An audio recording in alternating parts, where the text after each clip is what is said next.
At the end of this module, participants will be able to develop a proposal for an SMS standard, based upon a phased implementation.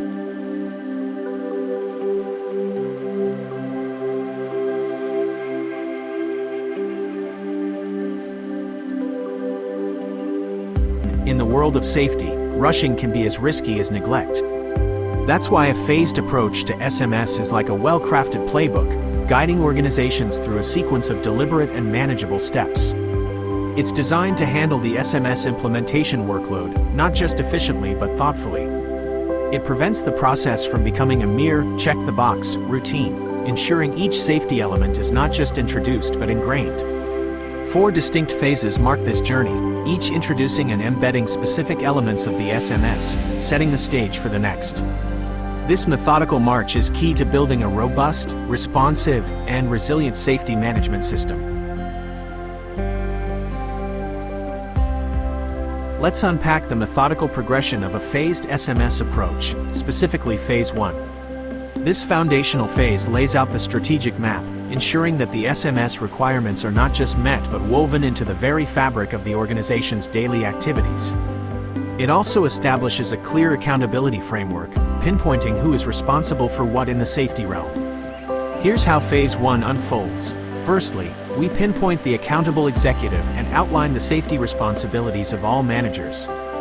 This is the leadership groundwork, elements 1.1 and 1.2. Next, we appoint a dedicated individual or a planning group tasked with driving the SMS forward, element 1.3. Then, we carefully describe the system, whether it's an air operator, ATC services provider, maintenance organization, or aerodrome operator, element 1.4. A critical step follows, the gap analysis. This is where we measure our current resources against the national and international standards for SMS, also part of element 1.4. With the gaps known, we craft the SMS implementation plan, tailored to national requirements, international SARPs, the system's unique aspects, and the insights from the gap analysis, still within element 1.4. The penultimate step of Phase 1 involves creating documents that articulate our safety policy and objectives, element 1.6. Finally, we establish the channels for safety communication, ensuring the message of safety resonates at every level, element 4.2. Through these 7 key steps, Phase 1 of the SMS approach isn't just about ticking off tasks. It's about setting a solid foundation for a culture of safety that permeates every decision and action within the organization. Progressing to Phase 2 of the safety management system, we transition from planning to action. This phase breathes life into the SMS by focusing on the practice and application of safety risk management. At the heart of Phase 2 lies the proactive initiation of reactive processes, such as investigation and analysis of events, along with robust hazard identification and risk management, constituting elements 2.1, 2.2, and 2.3. This ensures that responses to safety issues are swift and effective. Training takes center stage next, equipping personnel with the knowledge they need about the SMS and particularly the safety risk management aspect. Ensuring everyone is on the same page is crucial for success, aligning with element 4.1. Finally, we ensure that documentation is not just created but is relevant and readily available. This includes all materials related to the SMS implementation plan and particularly those that support the reactive processes of safety risk management. Here we revisit elements 1.4 and 1.6, ensuring that the system's paperwork is as resilient as its people. Phase 2 is where plans begin to manifest into tangible actions, setting a solid stride towards an ingrained culture of safety. Delving into Phase 3 of the safety management system implementation, we intensify our focus on the dynamic aspects of safety risk management. This phase is characterized by implementing proactive and predictive processes under the umbrella of safety risk management. These include advanced investigation and analysis, coupled with a forward-thinking approach to hazard identification and risk management. We're talking about elements 2.1, 2.2, and 2.3, the cornerstones of an anticipatory safety strategy. With these processes, we're not just reacting to incidents, we're actively predicting and preventing them. It's about staying several steps ahead in the safety game. Simultaneously, we reinforce the infrastructure of our safety culture through targeted training. It's imperative that all personnel are not only aware but also proficient in these proactive and predictive safety methodologies. This emphasis on education aligns with Element 4.1, and to ensure that these advanced processes are not merely theoretical, we meticulously document them. By doing so, we solidify our commitment and capability to manage risk. These documents, relevant to our proactive and predictive measures, refer back to Elements 1.4 and 1.6, ensuring everything is codified and clear.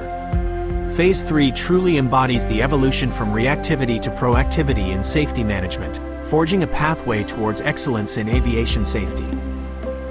Phase 4 of the Safety Management System implementation is where we consolidate our gains and set the stage for ongoing vigilance in operational safety. This pivotal phase revolves around the development of what we consider acceptable levels of safety, establishing benchmarks that guide our daily operations and strategic decisions. It's about codifying what safe truly means, aligning with Element 3.1. Further enriching this framework, we introduce safety indicators and targets, tangible metrics that track our progress and keep safety performance in sharp focus. These tools are not static. They propel us toward continual improvement, resonating with Elements 3.2 and 3.3. To maintain this momentum, we don't skimp on training. Every team member, from the ground crew to the pilots, receives training tailored to these operational safety assurance processes, as outlined in Element 4.1.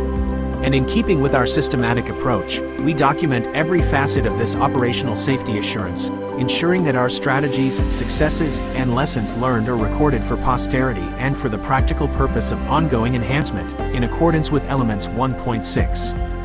This final phase is where we affirm our commitment not just to reach safety benchmarks, but to exceed them, fostering an environment where safety is an ever-ascending paradigm. Here is an overview of the Civil Aviation Authority's (CAA) role in overseeing the implementation of a safety management system, SMS. Let's break down how regulators ensure aviation operators and service providers meet the highest safety standards through a structured 4-step process.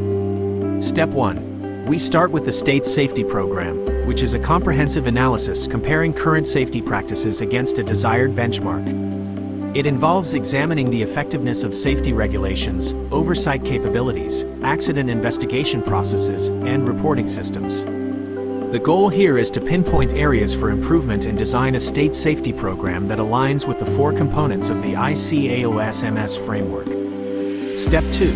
Moving forward, the CAA develops SMS regulations tailored for operators and service providers, drawing guidance from the ICAO-SMS framework and the comprehensive details found in ICAO Doc 9859. This step might require organizations to seek third-party assistance to ensure their SMS meets the intricate standards and practices outlined by the ICAO. Step 3.